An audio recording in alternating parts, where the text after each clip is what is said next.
Alors, dans cette vidéo, ce qu'on va voir, on va voir comment isoler une variable à l'aide de techniques pour pouvoir trouver les valeurs justement de ces variables-là.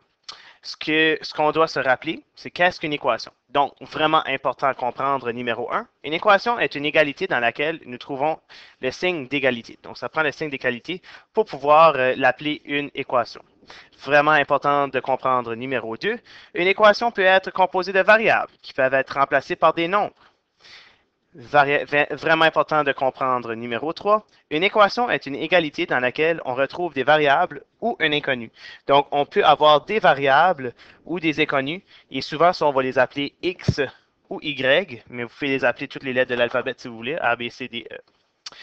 Vraiment important de comprendre numéro 4, ce que vous avez comprendre, c'est comment résoudre l'équation.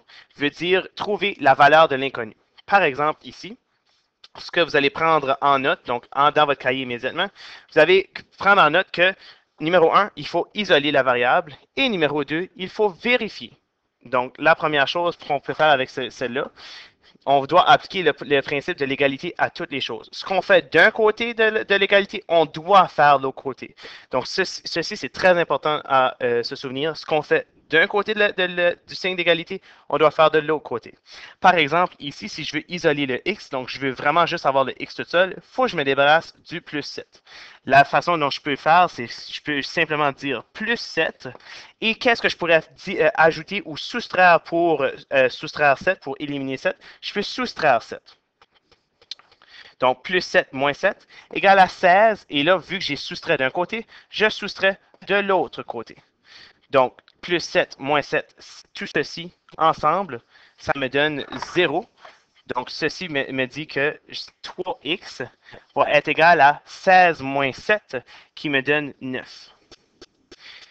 On se rappelle que 3x, c'est la même chose que 3 fois x, qui est égal à 9. Je veux avoir mon x tout seul, donc je peux simplement faire le contraire de cette multiplication-là.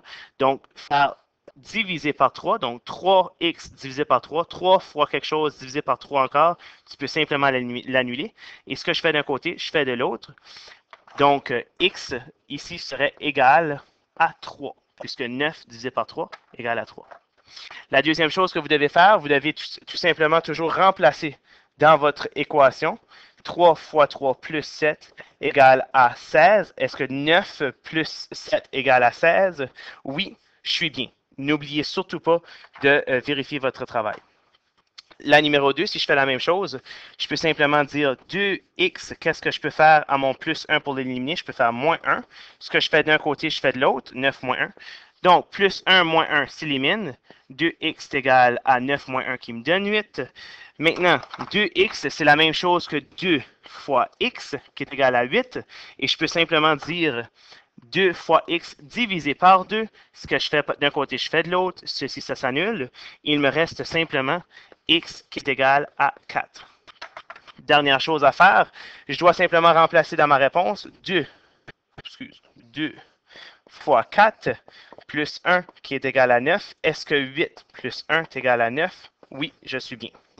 Dans la prochaine vidéo, vous allez voir comment faire deux différents autres.